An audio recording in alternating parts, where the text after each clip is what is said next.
अध्यात्म तोए पुकारती, तेरे हाथ में चाबी वो सतगुरु सत लोक द्वार की।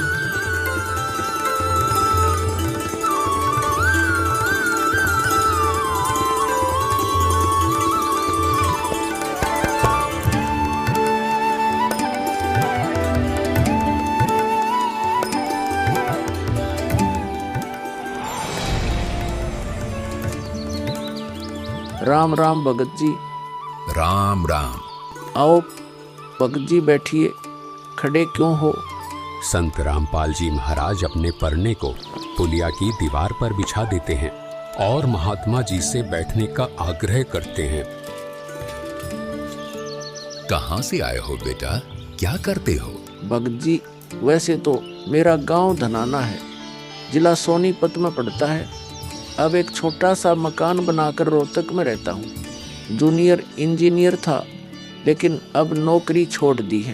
बेटा, तेरे धनाना और रोहतक वाले घर के बारे में तो मैं अच्छी तरह से जानता हूँ, और यह भी जानता हूँ कि तेरे 2 पुत्र और 2 पुत्री हैं। मैं तो यह पूछ रहा था कि इस जन्म से पहले तेरा घर कहाँ था? अरे, इन महात्मा जी को मेरे बारे में इतना कैसे पता है?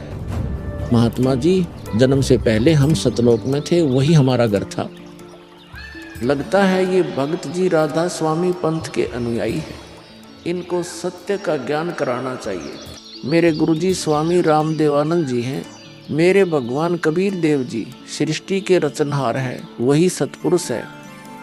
कुछ पंथ वाले सतलोक के विषय में तो बताते हैं, लेकिन वे सतपुरुष को निराकार बताते हैं, जो कि बिल्कुल झूठ है।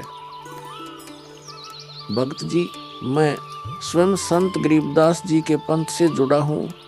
संत गरीबदास जी गांव छुड़ानी, जिला झज्जर वाले थे, और उनको 10 वर्ष की उम्र में कबीर परमात्मा जी जिंदा महात्मा के रूप में मिले थे। उसके बाद कबीर परमात्मा जी गरीबदास जी की आत्मा को अपने साथ सतलोक ले गए थे, और वहाँ की सारी व्यवस्था दिखाकर उन्हें इस धरती पर वापस छोड़ा था। फिर उन्हीं बालक गरीबदास ने सतलोक के बारे में बताया कि ऊपर सतलोक है, वहाँ सारी सुख सुविधा उपलब्ध हैं, सदाबहार बाग हैं, नर नारी की सृष्टि है। वहीं पर एक गुम्मट युक्त महल में कबीर परमात्मा जी सिंहासन पर बैठे हुए हैं, और वहीं से कबीर परमात्मा जी इस सृष्टि को चला रहे हैं। हम सब वहीं रहा करते थे, वही हमने जाना है।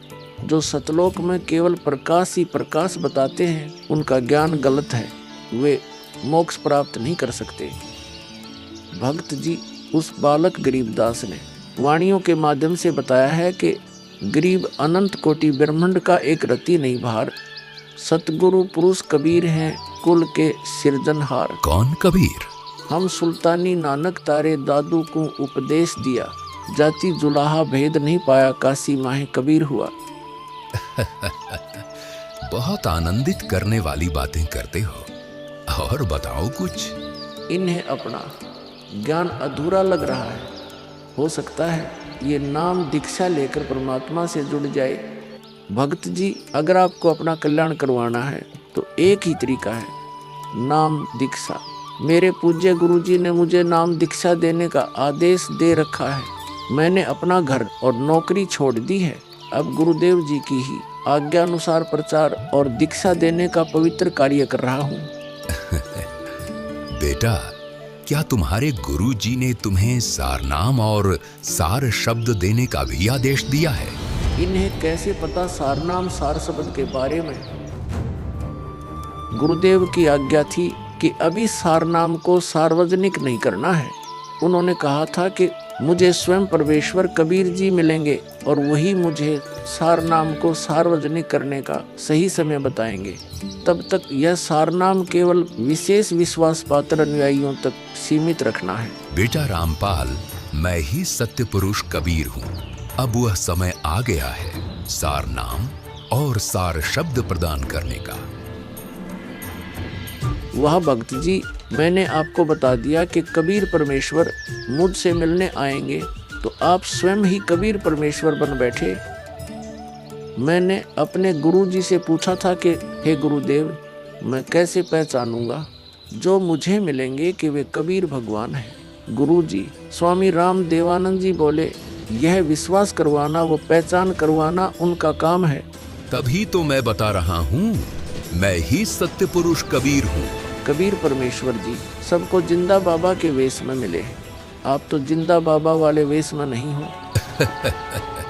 जिंदा महात्मा तो मुसलमान साधु होते हैं। मुसलमान धर्म तो अभी 1500 साल पहले ही बना है। मेरा असली वेश तो यही है, जिस रूप में मैं तुम्हारे सामने खड़ा हूँ। रामपाल, तुम मेरी परम हंस आत्मा हो। जगत कल्याण के लिए मैंने ही तुझे भेजा है। अब सही समय आ गया है सार नाम और सार शब्द देने का। मैं कभी सिर पर मुकुट, कभी पगड़ी, कभी टोपी धारण कर लेता हूँ। चारों युगों में आता हूँ।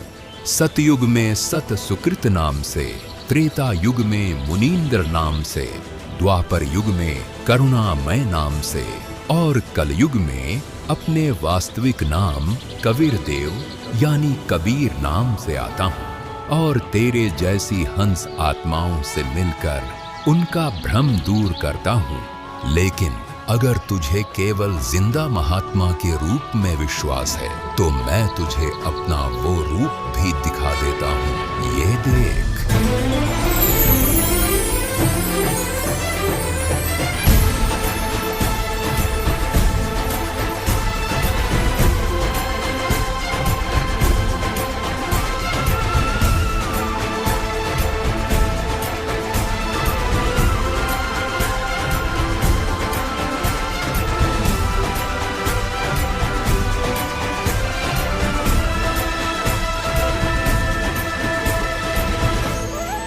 हे परमेश्वर, मुझे क्षमा कर दीजिए।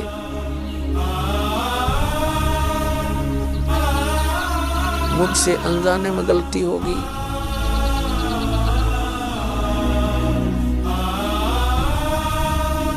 आपने मुझे साक्षात दर्शन दिए और मैं आपको पहचान न सका। मुझे क्षमा कर दीजिए परमपिता। बेटा रामपाल, अब वो समय आ गया है जो मैंने धर्मदास को कहा था कि कलयुग बीते 5505 तब यह वचन मेरा होगा साचा। यानी जब कलयुग 5505 वर्ष बीत जाएगा तब मैं खुद इस धरातल पर आऊंगा और अपने बच्चों को तत्व ज्ञान समझाकर इस काल लोक से सतलोक ले जाऊंगा। बेटा रामपाल, तुम मेरी परम हंस आत्मा हो। अब इसके आगे बेटा मैं ही तेरे रूप में सारी लीला